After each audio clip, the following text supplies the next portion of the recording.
tidak bisa bertanya secara langsung.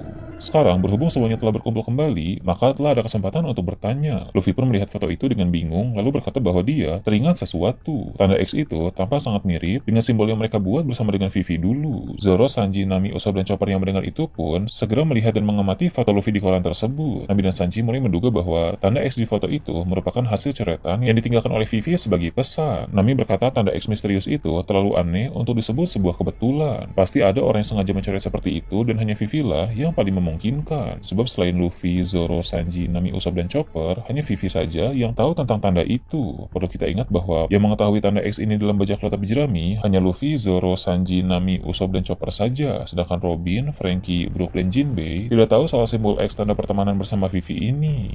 Kemudian Sanji menambahkan, jika coretan Vivi di foto Luffy bisa dicetak dan tersebar ke seluruh koran terbaru, maka artinya Vivi berada di tempat pembuatan koran itu. Dia sedang berada di kantor World Economic Journal, jadi dia mencoret foto itu sebelum dicetak dalam koran. Menurut Sanji, Vivi mungkin ingin memberitahu mereka bahwa dia masih hidup, karena berita di koran sebelumnya mengatakan bahwa Vivi telah menghilang dari Marijois. Luffy dan yang lain pun bisa lega ketika mengetahui bahwa Vivi telah selamat. Luffy bahkan berkata bahwa setelah dia menuntaskan petualangannya di Pulau Elbaf ini, maka dia akan pergi menjemput Vivi.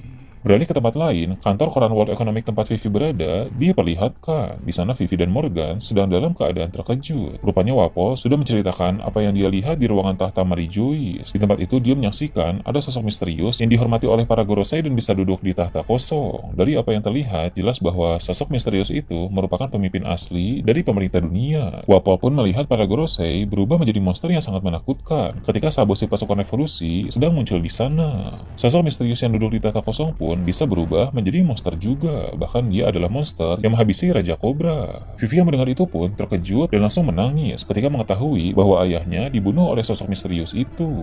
Morgan bilang pantas saja selama ini Wapol selalu terlihat ketakutan dan khawatir akan keselamatannya sebab dia telah melihat suatu rahasia besar milik pemerintah dunia. Sang bos koran World Economic itu pun menambahkan bahwa kekacauan besar baik di seluruh dunia maupun di dalam internal pemerintah dunia akan terjadi bila beredar berita soal ini.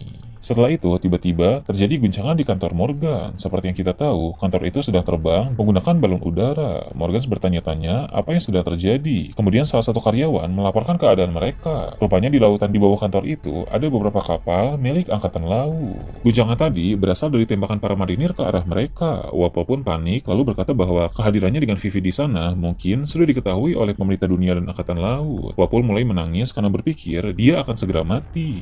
Morgan pun meminta Wapol untuk tenang dulu. Morgan bilang tidak semudah itu untuk menghancurkan kantor miliknya. Morgan memerintahkan para karyawan untuk membuat mereka terbang lebih tinggi lagi, lalu bergerak menjauh dari kapal-kapal tersebut. Tapi kapal-kapal angkatan laut itu masih terus mengikuti arah kemana balon udara itu pergi. Morgan pun mengambil Dendenmushi lalu menghubungi seseorang yang mungkin bisa membantu. Belum diketahui siapa yang dihubunginya, tapi kemungkinan besar dia adalah salah satu kaisar dunia bawah, sebab Morgan merupakan salah satu kaisar dunia bawah juga, sehingga koneksinya pasti sangat luas.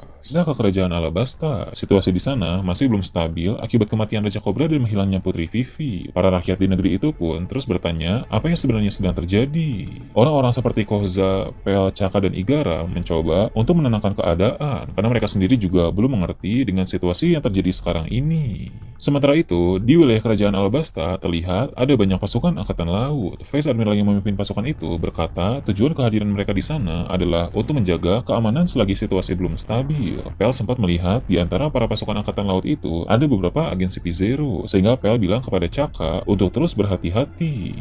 Dia yakin tujuan angkatan laut dan pemerintah dunia datang ke sana bukan untuk menjaga keamanan, melainkan mereka memiliki suatu maksud yang tersembunyi. Chaka pun setuju dengan hal itu, sehingga dia sudah bersiap untuk segala kemungkinan terburuk. Tentu tujuan sebenarnya dari agen CP0 di sana adalah untuk mencari poneglyph yang terkubur, karena memang ada poneglyph tertentu di kerajaan Alabasta.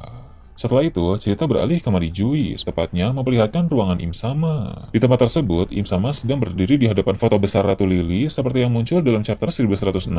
Sementara Im Sama berdiri di hadapan foto itu, di tangannya dia juga sedang memegang foto Vivi. Dia pun terlihat mulai berbicara sendiri di sana. Im Sama bilang bahwa rencananya kali ini tidak akan gagal. Dunia yang baru yang akan dia ciptakan telah semakin dekat. Dunia baru yang dimasuk oleh Im Sama ini berkaitan dengan potensi tenggelamnya dunia yang dibahas oleh Vegapunk. Sepertinya setelah dunia yang sudah ada ini tenggelam, Im Sama ingin menciptakan dunia baru. Memang masih belum diketahui apa hubungan Lily dan Vivi dengan rencana Im Sama itu, tapi yang jelas ada kaitan erat antara mereka semua. Im Sama mengincar Vivi dengan suatu alasan kuat walaupun itu masih misterius. Vivi akan menjadi karakter yang memiliki peran penting pada saga terakhir ini. Dia merupakan keturunan langsung dari Nefertari Lily. Bahkan wajah Vivi ini sangat mirip dengan Nefertari Lily. Baik Luffy maupun Im Sama sama-sama berlomba untuk segera menemukan Vivi. Namun karena tadi Luffy bilang bahwa dia akan menjemput Vivi setelah petualangannya di Pulau Elbaf selesai, maka sepertinya Im Sama lah yang akan lebih dulu menemukan Vivi. Ini adalah plot yang disiapkan oleh Eiichiro Oda untuk membangun konflik antara Luffy dengan Im Sama. Jadi nanti pemicu penyerangan bajak laut topi jerami ke Marijois adalah untuk merebut kembali Vivi dari Im Sama. Penyerangan itu pun akan bertepatan dengan pasukan revolusi yang sedang menyerang Marijois. Jadi pertemuan Luffy dan Dragon ini akan terjadi dalam pertempuran melawan pemerintah dunia. Luffy dan Usopp bilang kepada Shaw bahwa Elbaf sungguh menakjubkan. Shaw pun setuju Elbaf memang negeri yang luar biasa dan penuh dengan keajaiban. Namun dia harus jujur kepada mereka bahwa di balik keindahan Elbaf itu ada juga hal-hal buruk dan kelam di negeri itu, seperti yang dikatakan oleh Louis Arnold dalam catatannya.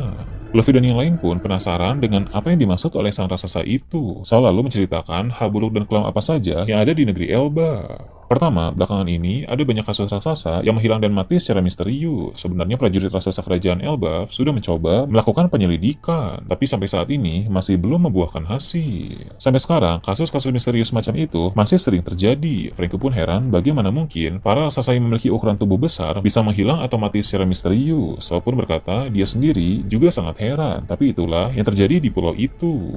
Kedua, setelah penahanan Pangeran Loki 6 tahun lalu dan terpilihnya Raja Elbaf yang baru, situasi politik di Elbaf sebenarnya cukup panas. Masih ada fraksi-fraksi atau elit-elit dari kalangan bangsawan yang menunjukkan tanda-tanda mendukung Loki, walaupun dukungan-dukungan itu dilakukan tidak secara terang-terangan. Mengapa ini adalah hal yang buruk? Karena situasi politik semacam itu bisa menjadi pemicu terjadinya pemberontakan di Elbaf suatu saat nanti. Saat nama Loki disinggung, Luffy tiba-tiba menjadi gugup, sebab dia harus menjaga rahasia soal pertemuan mereka di dunia bawah beberapa waktu yang lalu. Luffy terlihat gugup karena orang yang polos seperti Luffy tidak bisa berbohong, sehingga sulit baginya untuk menyembunyikan sesuatu. Sebenarnya, semua kru Luffy menyadari gelagat aneh Luffy ini, tapi mereka mengira itu hanya karena Luffy sedang lapar saja. Namun, Zoro menyadari ada hal lain. Dia paham kalau Luffy menyembunyikan sesuatu yang sangat penting. Zoro langsung menghampiri Luffy dan bilang, sebenarnya apa yang disembunyikan oleh Luffy? Jika Luffy menyembunyikan sesuatu dari para kru, lalu pada siapa lagi mereka harus percaya? Luffy yang sudah merasa terpojok pun akhirnya menceritakan soal pertemuannya dengan Loki. Semua orang di sana pun menjadi kaget dan Shaw bilang untuk jangan mempercayai perkataan dari Loki, apalagi membuat kesepakatan dengan sang pangeran terkutuk itu.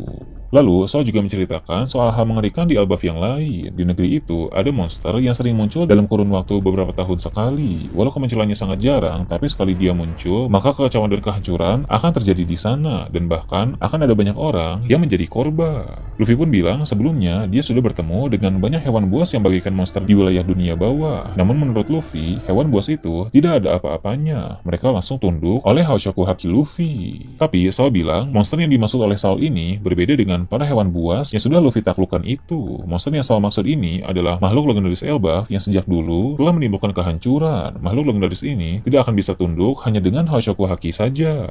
Para raksasa sejak lama telah berusaha menghentikan monster itu setiap kali dia muncul, tapi tak ada satupun yang berhasil mengalahkannya. Para kru bajak laut topi jerami yang mendengar itu pun menjadi sangat penasaran. Monster yang Shaw maksud di sini mungkin adalah ular besar berlumur darah yang pernah disinggung oleh Dory dan Brogy. Dulu Dory dan Brogy pernah bilang serangan gabungan mereka bisa menembus apapun, kecuali ular besar yang berlumur darah. Hanya makhluk itu saja yang selama ini tidak bisa ditembus oleh Dory dan Brogy. Shaw di sana pun bilang makhluk legendaris ini memiliki ukuran yang sangat besar, bahkan lebih besar dari para monster laut yang pernah mereka lihat sebelumnya. Ketika orang-orang seperti Nami, Usopp, dan Chopper